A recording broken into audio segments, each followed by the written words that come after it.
इससे पहले हमने पौड़ी गढ़वाल के बारे में व्याख्यात्मक रूप में चर्चा कर ली थी। ठीक है, केदारखंड का पहला जनपद हमने क्या कर लिया था, कंप्लीट कर लिया था। वैसे मानसखंड के 6 जो जनपद हैं उनको तो हमने कंप्लीट कर लिया था, लेकिन जो केदारखंड का पहला जनपद हमने लिया था पौड़ी गढ़वाल, उसके बारे में व्याख्यात्मक रूप में चर्चा कर ली थी। आज उस केदारखंड का जो पार्ट 2 है जनपद टिहरी गढ़वाल के बारे में चर्चा करने वाले हैं। ठीक है, इससे जितने महत्वपूर्ण तथ्य बनेंगे उनके बारे में व्याख्यात्मक रूप में चर्चा करेंगे। तो आइए प्रारंभ करते हैं टिहरी गढ़वाल के बारे में। टिहरी गढ़वाल भारत के उत्तराखंड राज्य का एक जिला है। ठीक है, टिहरी गढ़वाल क्या है, उत्तराखंड में एक जिला है। उत्तराखंड के कहा, गढ़वाल मंडल में एक जिला है। ठीक है, पर्वतों के बीच में यह स्थान बहुत सौंदर्य युक्त है, पर्वतों के बीच में है और बहुत ही सौंदर्य युक्त है। प्रतिवर्ष बड़ी संख्या में पर्यटक यहाँ पर घूमने के लिए आते हैं। यह स्थान धार्मिक स्थल के रूप में भी काफी प्रसिद्ध है। ठीक है, जो टिहरी गढ़वाल है धार्मिक स्थल के रूप में भी क्या है, काफी प्रसिद्ध है। यहाँ आप चंबा हो गया, बूढ़ा केदार हो गया और क्या कैंपटी फॉल हो गया, देवप्रयाग आदि स्थानों में घूम सकते हो। देखो देवप्रयाग अपने लिए एक महत्वपूर्ण प्रश्न बनता है। क्यों कि देखो जो हमारा क्या है अलकनंदा और भागीरथी है, इसका संगम कहां पे होता है, देवप्रयाग में होता है। ठीक है, इन्हें क्या अलकनंदा और भागीरथी को किस नाम से जाना जाता है कि सास और बहू के नाम से जाना जाता है। ठीक है, अलकनंदा और जो भागीरथी नदियां हैं इन्हें क्या सास बहू के नाम से जाना जाता है। देवप्रयाग में इनका क्या होता है, संगम होता है। देखो देखो अलकनंदा ये आ गई और भागीरथी ये आ गई। ठीक है, तो यहां पे इनका संगम होता है। इधर तक ये क्या है, भागीरथी है, ये अलकनंदा है। ठीक है, इधर से इनका क्या होता है, गंगा के रूप में जानी जाती है। ठीक है, ये गंगा के रूप में जानी जाती है। ठीक है, तो देवप्रयाग में क्या होता है, अलकनंदा और भागीरथी का संगम होता है। ठीक है, यहाँ की प्राकृतिक खूबसूरती काफी संख्या में पर्यटकों की अपनी ओर खींचती है। देखो यहाँ की जो प्राकृतिक खूबसूरती है वो काफी रूप में क्या करती है, पर्यटकों को अपनी ओर खींचती है। मैं आपको एक पिक्चर दिखा देता हूं देवप्रयाग की। ठीक है, जो संगम है उसकी एक पिक्चर दिखा देता हूं देवप्रयाग की। देखो ये है देवप्रयाग। ठीक है, ये है देवप्रयाग, ऊपर से अलकनंदा आ रही है। ठीक है, और यहां से जो लेफ्ट साइड से है ये क्या आ रही है, भागीरथी आ रही है। ठीक है, अगर आप ये ग्वालदम से होते हुए जाओगे तो यहां से पहले जो पड़ेगा ये आपको क्या पड़ेगा, अलकनंदा पड़ेगा। अगर आप इससे आगे बढ़ोगे, ऋषिकेश की तरफ बढ़ोगे, आप देहरादून की तरफ बढ़ोगे तो ये क्या पड़ेगा आपको, भागीरथी पड़ेगा। ठीक है, इधर पे इनका संगम होता है। ठीक है, ये देवप्रयाग है। ठीक है, देवप्रयाग है, यहां पे इसका क्या होता है, संगम होता है। और इधर से आगे को ये क्या जानी जाती है, गंगा के रूप में जानी जाती है। ठीक है, तो पूछ लिया जाए आपका कि जो भागीरथी और अलकनंदा है इनका संगम कहां पे होता है, देवप्रयाग पर होता है। ठीक है, देवप्रयाग तक इन्हें अलकनंदा और भागीरथी सास बहू के नाम से जाना जाता है। इससे आगे से गंगा के रूप में जाना जाता है। ठीक है, याद रखना महत्वपूर्ण फैक्ट है। आगे चर्चा कर लेते हैं। अब आगे चर्चा करें तो टिहरी और गढ़वाल दो अलग नामों को मिलाकर इस जिले का नाम रखा गया। देखो टिहरी और गढ़वाल दो अलग नामों को मिलाकर इस जिले का नाम रखा गया, जहां टिहरी बना शब्द किससे, त्रिहरि से। ठीक है, टिहरी किससे बना, त्रिहरि से बना, जिसका मतलब क्या होता है, ऐसा स्थान जो 3 तरह के पाप। ठीक है, 3 तरह के पाप क्या होते हैं, जो जन्मते हैं, मनसा हो गया, वचना हो गया, कर्मा से हो गया।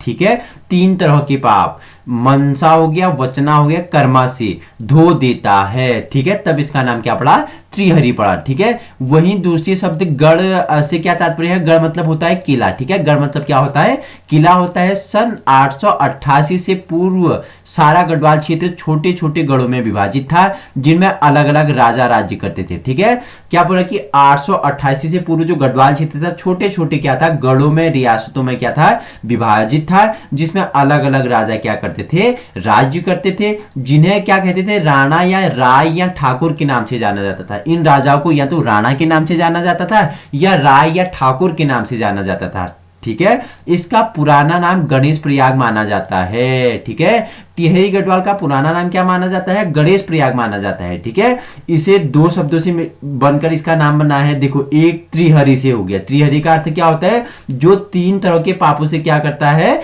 मुक्ति देता है, धो देता है। 3 तरह के पाप कौन कौन से हैं, मनसा, वचना, कर्मा को धो देता है। दूसरा शब्द गढ़ का क्या आशय है, उसका मतलब होता है किला। ठीक है, तो सन 888, ठीक है, सॉरी 888 से पूरा गढ़वाल क्षेत्र छोटे छोटे रियासतों गढ़ों में विभाजित था, जिनमें अलग अलग राजा राज्य करते थे, जिन्हें राणा, राय या ठाकुर के नाम से जाना जाता था। ठीक है, तब इसे क्या बोला गया, टिहरी गढ़वाल कहा गया। ठीक है, इसका पुराना नाम क्या था, गणेश प्रयाग था। ठीक है, टिहरी गढ़वाल का पुराना नाम क्या था, गणेश प्रयाग था।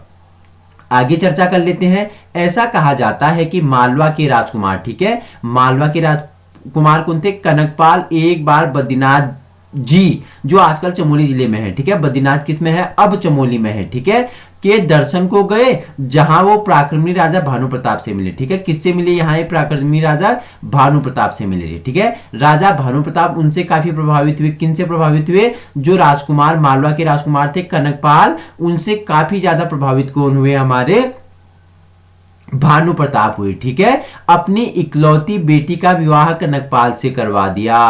भानु प्रताप कनकपाल से बहुत ज्यादा प्रभावित हुए, और जो भानु प्रताप की इकलौती बेटी थी, पुत्री थी, राजकुमार थी, उसका विवाह किससे करवा दिया, कनकपाल से करवा दिया, और राज्य भी उन्हें दे दिया। ठीक है, और वो राज्य भी किसे दे दिया, भानु प्रताप ने कनकपाल को दे दिया। कनकपाल से उन्होंने अपनी पुत्री की क्या कराई, शादी कराई थी। ठीक है, विवाह कराया था। धीरे धीरे कनकपाल और उनकी आने वाली पीढ़ियां एक एक कर सारे गढ़ जीतकर अपना राज्य बढ़ाती गई। क्या हुआ, फिर धीरे करके क्या हुआ, कनकपाल और उनकी आने वाली पीढ़ियों ने क्या किया, एक एक करके सारे गढ़ जीत लिए और अपनी राज्य की सीमा क्या कर दी, बढ़ा दी। ठीक है, इस तरह से सन 1803 तक सारा, ठीक है, 918 सालों में गढ़वाल क्षेत्र में इनके कब्जे में आ गया था। ठीक है, 1803 तक सारा गढ़वाल क्षेत्र किसके कब्जे में आ गया था, कनकपाल और कनकपाल के संबंधित पीढ़ियों के कब्जे में आ गया था। ठीक है, 918 सालों में। आगे बात कर लेते हैं अब। 19 सालों में गोरखाओं के नाकाम हमले, लंगूरगढ़ी को कब्जे करने की कोशिश भी होते रहे हैं, लेकिन सन 1803 में आखिर देहरादून की एक लड़ाई में गोरखाओं की विजय हुई थी, जिसमें राजा प्रद्युम्न शाह मारे गए। ठीक है, 1803 में देहरादून में एक लड़ाई हुई गोरखाओं के साथ, किसकी, इसी वंश के राजा प्रद्युम्न शाह की, और इसमें प्रद्युम्न शाह क्या हो गए, मारे गए। लेकिन उनके शाहजादे सुदर्शन शाह, जो उस वक्त छोटे थे, वफादारों के हाथों बचा लिए गए। देखो, उनके जो क्या थे, शाहजादे थे, उनके जो राजकुमार थे वो क्या थे, उस समय छोटे थे। प्रद्युम्न शाह तो मारे गए थे गोरखाओं के हाथ, उनके जो शाहजादा थे उस समय छोटे थे। इनके वफादारों के द्वारा, किनके वफादारों के द्वारा, प्रद्युम्न शाह के जो वफादार थे उनके द्वारा इस बालक को क्या कर दिया, सुदर्शन शाह को बचा दिया गया। धीरे धीरे गोरखाओं का प्रभुत्व बढ़ता गया। प्रभुत्व मतलब अधिकार। ठीक है, प्रभुत्व मतलब क्या होता है, अधिकार होता है। ठीक है, तो क्या हो गया, इनका अधिकार बढ़ता गया और इन्होंने करीब 12 साल राज किया। ठीक है, गोरखाओं ने करीब 12 साल राज किया। इनका राज्य कांगड़ा तक फैला हुआ था। कहां तक फैला हुआ था, इनका राज्य कांगड़ा तक फैला हुआ था। आगे चर्चा करते हैं। देखो, इन्होंने करीब 12 साल राज्य किया। मैंने बता दिया इनका राज्य कहां तक फैला हुआ था, कांगड़ा तक फैला हुआ था। ठीक है, फिर गोरखाओं को महाराजा रणजीत सिंह ने कांगड़ा से निकाल बाहर कर दिया। ठीक है, गोरखाओं को महाराजा रणजीत सिंह ने कांगड़ा से क्या कर दिया, निकाल कर बाहर कर दिया। और इधर सुदर्शन शाह ने ईस्ट इंडिया कंपनी की मदद से गोरखाओं से अपना राज्य पुनः छीन लिया। देखो, फिर जो उस समय क्या थे, छोटे थे, किसके पुत्र, प्रद्युम्न शाह के पुत्र कौन थे, सुदर्शन शाह, छोटे थे, उस समय बचा लिए गए थे। बाद में उन्होंने क्या, ईस्ट इंडिया की कंपनी मतलब ब्रिटिश सरकार की मदद ली और अपना राज्य पुनः क्या कर लिया, गोरखाओं से छीन लिया था। ठीक है, ईस्ट इंडिया कंपनी ने फिर कुमाऊं, देहरादून और पूर्व ईस्ट गढ़वाल को ब्रिटिश साम्राज्य में मिला दिया। ईस्ट इंडिया कंपनी ने क्या किया, जो पूर्व क्या है, कुमाऊं, देहरादून, पूर्व गढ़वाल हो गया, इन्हें क्या कर दिया, ब्रिटिश साम्राज्य में मिला दिया और पश्चिम गढ़वाल राजा सुदर्शन शाह को दे दिया। पश्चिम राजा किसको, सुदर्शन शाह को दे दिया, जिसे तब टिहरी रियासत के नाम से जाना जाता था। इसे तब क्या जाना जाता था, टिहरी रियासत के नाम से जाना जाता था। ठीक है, राजा सुदर्शन शाह ने अपनी राजधानी टिहरी से टिहरी शहर को बनाया था। देखो, राजा सुदर्शन शाह ने अपनी राजधानी क्या, टिहरी या टिहरी शहर को बनाया। ठीक है, बाद में उनके उत्तराधिकारी प्रताप शाह, कीर्ति शाह और नरेंद्र शाह ने इस राज्य की राजधानी क्रमशः प्रतापनगर, कीर्तिनगर, नरेंद्रनगर स्थापित की और इन तीनों में 1815 से 1949 तक राज्य किया। तब भारत छोड़ो आंदोलन के दौरान यहाँ के लोगों ने काफी बढ़ चढ़कर हिस्सा लिया। ठीक है, भारत छोड़ो आंदोलन आपको पता होना चाहिए कब हुआ था। ठीक है, कब हुआ था? 1942 में हुआ था। ठीक है, 1942 पे हुआ था भारत छोड़ो आंदोलन। ठीक है, महात्मा गांधी का बहुत ही प्रभावित आंदोलन था। ठीक है, तब भारत के लोगों ने इस पे क्या किया? काफी बढ़ चढ़कर भाग लिया। आजादी के बाद लोगों के मन में भी राजाओं के शासन से मुक्त होने की इच्छा बलवित होने लगी। ठीक है, उनकी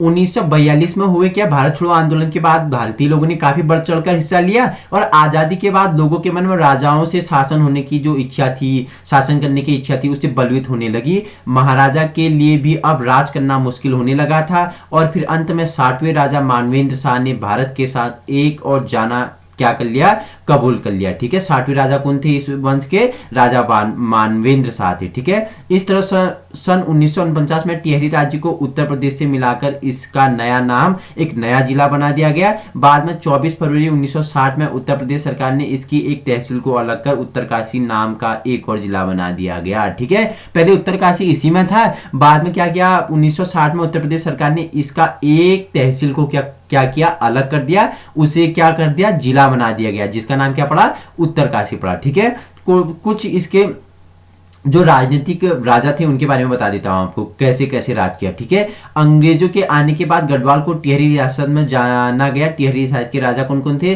सुदर्शन शाह। कब तक राज किया? 1815 से 1849 तक इन्होंने राज किया। ठीक है, भवानी शाह 1859 से 1871 तक इन्होंने गढ़वाल क्षेत्र टिहरी पे राज किया। प्रताप सिंह ने 1871 से 1886 तक राज किया। कीर्ति शाह ने 1886 से 1913 तक राज किया और नरेंद्र शाह ने 1913 से 1946 तक यहाँ राज किया। और जो 60वें राजा थे कौन? मानवेंद्र शाह, उन्होंने क्या किया? 1946 से 1949 तक टिहरी क्षेत्र में क्या किया? राज्य किया। ठीक है, टिहरी गढ़वाल अंग्रेजी में टिहरी गढ़वाल। ठीक है, ये कोई इंपोर्टेंट नहीं है। भारतीय राज्य उत्तराखंड का एक जिला है जिसका कुल क्षेत्रफल कितना? 3642 वर्ग किलोमीटर है। इसका कुल क्षेत्रफल कितना है? 3642 वर्ग किलोमीटर है। टिहरी गढ़वाल जिले की स्थापना कब हुई? 1949 को हुई थी। इसकी स्थापना कब हुई थी? इस जिले की 1949 को हुई थी। भागीरथी नदी टिहरी गढ़वाल जिले को दो भागों में विभाजित करती है। मैंने बताया आपको, जो भागीरथी नदी है ना, अलकनंदा और भागीरथी का क्या जो संगम है देवप्रयाग में होता है, वही भागीरथी नदी टिहरी गढ़वाल को क्या करती है? दो अलग जिलों में विभाजित करती है। देखो ये टिहरी का नक्शा है, देखो जिसमें क्या है? धनौल्टी हो गया, टिहरी हो गया, प्रतापनगर हो गया, घनसाली हो गया। ठीक है, टिहरी गढ़वाल हो गया। ठीक है, नरेंद्र नगर हो गया, देवप्रयाग हो गया, आदि इसके अंतर्गत आते हैं। ठीक है, ये नक्शा है टिहरी का। ठीक है, टिहरी गढ़वाल कब अस्तित्व में आया? तो 1 अगस्त 1949 को टिहरी गढ़वाल क्या आया? अस्तित्व में आया। ठीक है, याद रखना, टिहरी गढ़वाल कब अस्तित्व में आया? 1 अगस्त 1949 को अगस्त क्या आया? अस्तित्व में आया। टिहरी गढ़वाल का क्षेत्रफल मैंने आपको बता दिया कि 3642 वर्ग किलोमीटर का क्षेत्रफल है। ठीक है, टिहरी गढ़वाल की कुल जनसंख्या कितनी है? 6,18,931। ठीक है, इसकी जनसंख्या है। और टिहरी गढ़वाल की अगर साक्षरता दर की बात करें तो 76.36%। इसकी क्या है? साक्षरता दर है। टिहरी गढ़वाल में कुल गांव कितने हैं? 1868, यानी 1868 गांव है टिहरी गढ़वाल में। ठीक है, टिहरी गढ़वाल में तहसीलों की बात करें तो 12 तहसीलें, टिहरी हो गया, नरेंद्र नगर हो गया, प्रतापनगर, देवप्रयाग, घनसाली हो गया, जाखणीधार हो गया, धनौल्टी हो गया, कंडीसोंड हो गया, गजा हो गया, नैनाबाग हो गया, कीर्तिनगर और बालगंगा इसके क्या है? तहसील है प्रमुख, 12 तहसील। अब इसके विकास खंडों को जान लेते हैं। ठीक है, इसमें कितने विकास खंड है? 10 विकास खंड है। टिहरी हो गया, चंबा हो गया, प्रतापनगर, जौनपुर, नरेंद्र नगर, देवप्रयाग, कीर्तिनगर, घनसाली, जाखड़ीधार और धौलधार, इसके क्या है? 10 विकास खंड है। अगर बात करें यहाँ के प्रसिद्ध मंदिरों के बारे में तो इनके बारे में चर्चा कर लेते हैं। ठीक है, श्री रघुनाथ जी का मंदिर, ठीक है, सुरकंडा मंदिर, ठीक है, सेमुखेम नागराज मंदिर, रमणा मंदिर, ठीक है, महत कुमारिका मंदिर, कुंजापुरी मंदिर, आनेश्वर महादेव, बूढ़ा केदार, घंटाकर्ण मंदिर यहाँ पे क्या है? स्थापित है। अभी नीचे परीक्षा माने के हिसाब से इनके बारे में व्याख्यात्मक रूप में चर्चा कर लेंगे। ठीक है, टिहरी गढ़वाल के अगर मेलों की बात करें तो देखो क्या कुंजापुरी मेला लगता है यहाँ पे, ठीक है, सुरकंडा मेला लगता है, ठीक है, वीर गब्बर सिंह मेला, नागेंद्र सकलानी मेला और क्या गुरु माणिक्यनाथ मेला हो गया, नाग टिब्बा मेला हो गया, यमुना घाटी केड़ा मेला लगते हैं यहाँ पे। ठीक है, आइए टिहरी गढ़वाल की अगर प्रसिद्ध पर्यटक स्थलों की बात करें तो टिहरी बांध हो गया, ठीक है, एशिया का कौन से नंबर का बांध है बताओ मुझे, टिहरी बांध के बारे में बताओ मुझे कोई। तो टिहरी बांध क्या है, तो टिहरी बांध भारत का सबसे ऊंचा तथा विशालकाय बांध है, ठीक है। यह भागीरथी नदी पर बना है, ठीक है। 260.5 मीटर की ऊंचाई पर बना है।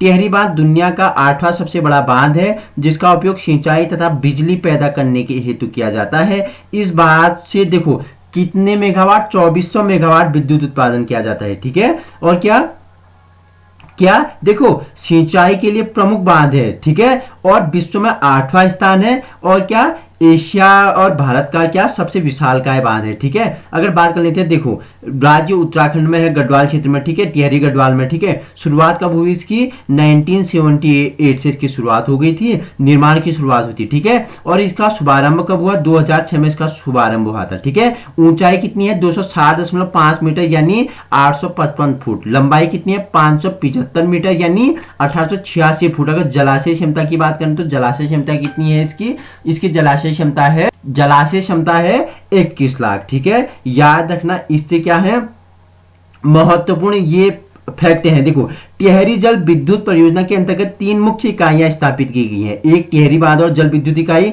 जो 1000 मेगावाट बिजली देती है। कोटेश्वर जल विद्युत परियोजना 400 मेगावाट बिजली उत्पन्न करती है। टिहरी पंप स्टोरेज परियोजना, ठीक है, ये कितना 1000 मेगावाट बिजली उत्पन्न करती है। अगर बात करें टिहरी बांध के जनक के बारे में बात करें तो कौन है, मुझे कोई बताए इसके जनक कौन है, टिहरी बांध के जनक। तो इसके जनक है हमारे प्रमुख पर्यावरणवादी सुंदरलाल बहुगुणा जी को टिहरी बांध का जनक माना जाता है, ठीक है। तो कुछ और बात कर लेते हैं। देखो टिहरी गढ़वाल के प्रसिद्ध, ये तो बात है कि इसके जनक किसे माना जाता है, हमारे सुंदरलाल बहुगुणा जी को माना जाता है, ठीक है। अगर बात करते हैं टिहरी गढ़वाल जल विद्युत परियोजना, तो टिहरी परियोजना, कोटेश्वर बांध परियोजना और भिलंगना हाइड्रो प्रोजेक्ट, ये मैंने आपको बता दिया पहले, ठीक है। टिहरी गढ़वाल में बुग्याल एक देखो पावली कांठा बुग्याल स्थित है, ठीक है। टिहरी गढ़वाल की सीमा रेखा पूर्व में क्या है, रुद्रप्रयाग है, पश्चिम में देहरादून है, उत्तर में उत्तरकाशी है, दक्षिण में पौड़ी है, ठीक है। टिहरी गढ़वाल में राष्ट्रीय राजमार्ग देखो NH 134, पुराना नंबर क्या था इसका, NH 94 था, ठीक है। इसका जो NH नेशनल हाईवे होता है तो अभी 134 से पहले इसे NH 94 के नाम से जाना जाता था, ठीक है। अभी 134 इसका क्या है NH नंबर। टिहरी गढ़वाल के संस्थान देखो THDC हाइड्रो इंजीनियरिंग कॉलेज यहाँ पे है, ठीक है। NCERT नरेंद्र नगर भी यहाँ पे स्थापित है। टिहरी गढ़वाल में विधानसभा क्षेत्र 6 है। एक टिहरी हो गया, घनसाली अनुसूचित जाति के लिए है, देवप्रयाग हो गया, नरेंद्र नगर हो गया, प्रतापनगर हो गया, धनौल्टी हो गया, ठीक है। अगर यहाँ लोकसभा की सीटों की बात करें तो कितनी है, टिहरी लोकसभा सीट के अंतर्गत है, ठीक है। टिहरी गढ़वाल में नदियां देखो भिलंगना, भागीरथी इसकी प्रमुख नदियां है, जलकुंड नदी हो गया, टकोली गाड़ हो गया और हिम्बर नदी इसकी प्रमुख नदियां है, ठीक है। इंपोर्टेंट क्या है, भागीरथी भिलंगना, ठीक है, याद रखना। तो भागीरथी भिलंगना के बारे में चर्चा कर लेते हैं। भागीरथी व भिलंगना नदियों के संगम पर स्थित है, ठीक है। भागीरथी व भिलंगना नदियों के संगम पर स्थित है।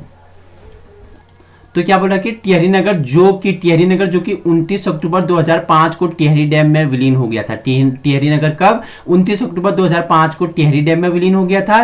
फिर से इसकी नींव 30 दिसंबर 1815 को गढ़वाल नरेश सुदर्शन शाह ने टिहरी राज्य की राजधानी के रूप में रखी थी।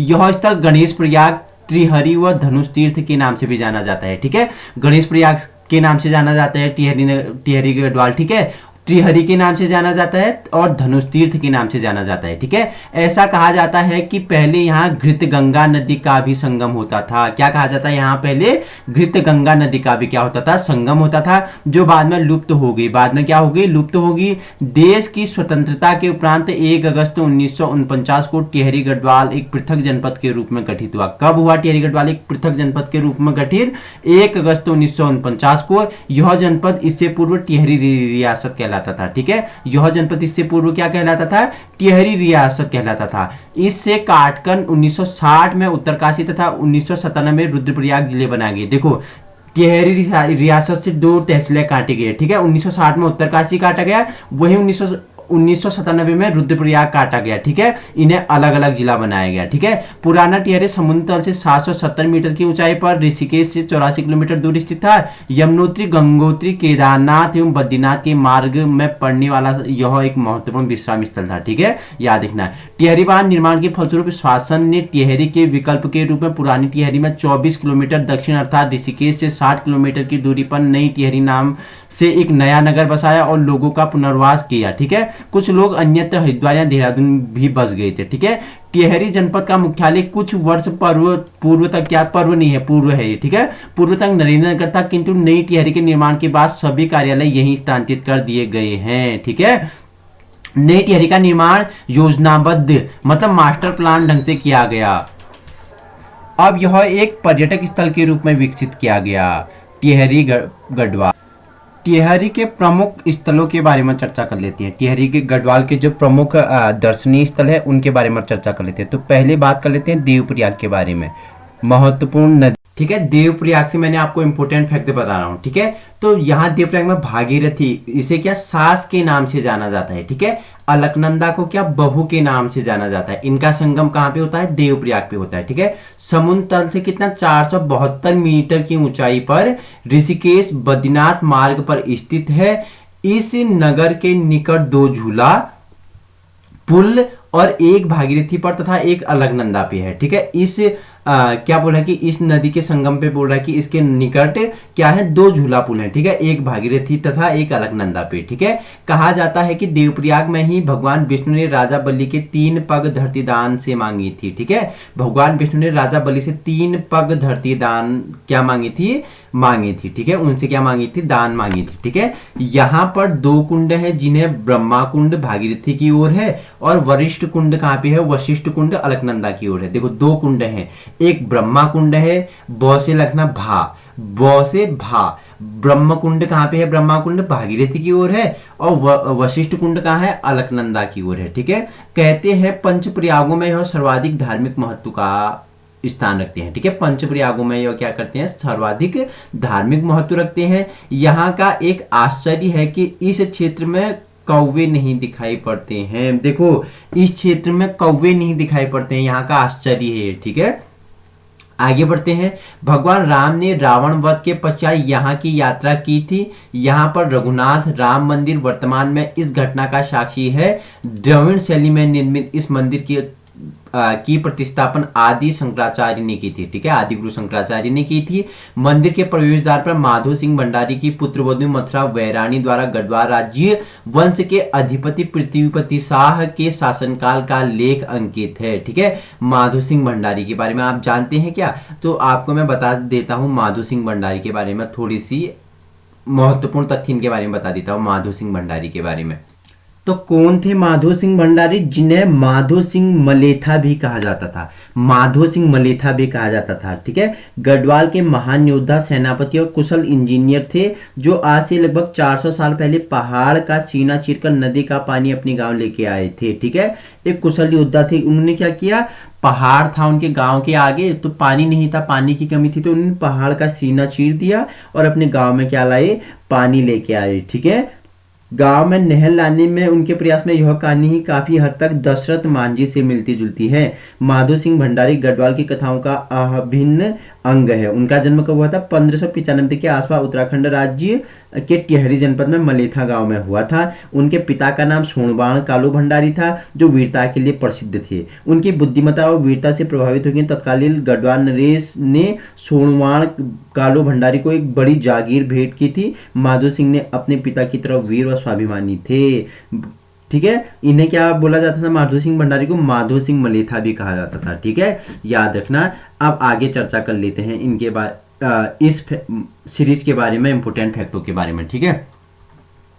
तो देवप्रयाग को सुदर्शन क्षेत्र भी कहा जाता है। देवप्रयाग को क्या कहा जाता है, सुदर्शन क्षेत्र भी कहा जाता है। कहा जाता है कि सतयुग में देव शर्मा नामक ऋषि ने इस स्थल पर तप किया था, जिससे इस क्षेत्र का नाम देवप्रयाग पड़ा। देवप्रयाग को इंद्रप्रयाग भी कहा जाता है। देखो वेरी इंपॉर्टेंट है, ठीक है, कि इंद्रप्रयाग किसे कहा जाता है, तो देवप्रयाग को इंद्रप्रयाग भी कहा जाता है, ठीक है। क्योंकि मान्यता है कि देवराज इंद्र ने इसी स्थान पर शिव की आराधना करके वरदान प्राप्त किया था, जिसके फलस्वरूप उन्होंने दधीची, ठीक है, दधीची ऋषि की क्या हड्डियों से निर्मित ब्रज का प्रयोग करके क्या करे, वृत्तासुर को युद्ध में हराया था, ठीक है। जो उनका जो इंद्र जी का जो ब्रज था वो किसकी हड्डियों का था, वो था दधीची ऋषि के हड्डियों से निर्मित ब्रज था, ठीक है। उसका प्रयोग किया और वृत्तासुर को युद्ध में हराया था। देवप्रयाग के संगम पर क्या है, पिंडदान का विशेष महत्व है, ठीक है। देवप्रयाग के किनारे तट पर क्या है, पिंडदान का विशेष महत्व है। अब बात करते हैं चंद्रबदनी के बारे में। टिहरी से श्रीनगर मोटर मार्ग पर क्या कांडी खाल से 8 किलोमीटर पैदल मार्ग पर यह मंदिर स्थित है।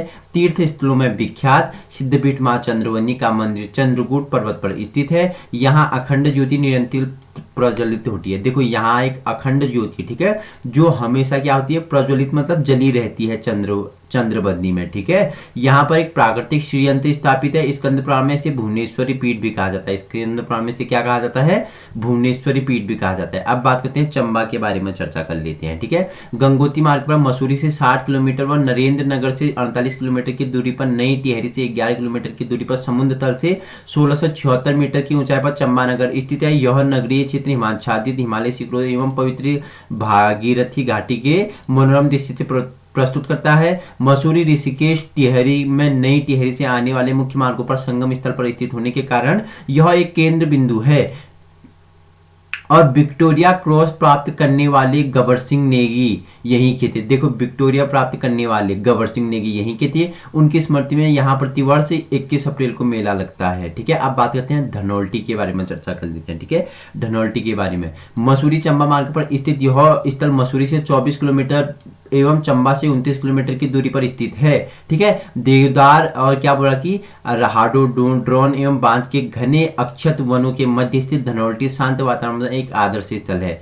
अब बात करते हैं जो कैंपट्टी जलप्रपात है, फॉल है, इसके बारे में चर्चा कर लेते हैं, ठीक है। इसकी ऊंचाई कितनी है समुद्र तल से, 1215 मीटर इसकी ऊंचाई है, ठीक है। मसूरी यमुनोत्री मार्ग पर मसूरी से 15 किलोमीटर दूर टिहरी जिले में स्थित कैंपट्टी जलप्रपात विशाल तम एवं मनोहरतम जलप्रपात होने की विशिष्टता रखता है। यह जलप्रपात एक सुंदर घाटी की ओर स्थित है और इन चारों ओर से विशाल पर्वतों से घिरा हुआ है, ठीक है। क्या यह प्रपात, ठीक है। अब बात करते हैं नरेंद्र नगर के बारे में चर्चा कर लेते हैं, ठीक है। तो समुद्र तल से इसकी ऊंचाई 1129 मीटर इसकी ऊंचाई है, ठीक है। यह नगर मुनि रेती, ठीक है, मुनि की रेती ऋषिकेश से 16 किलोमीटर उत्तर में स्थित है। पहले यह नगर गढ़वाल राज्य की राजधानी रहा है।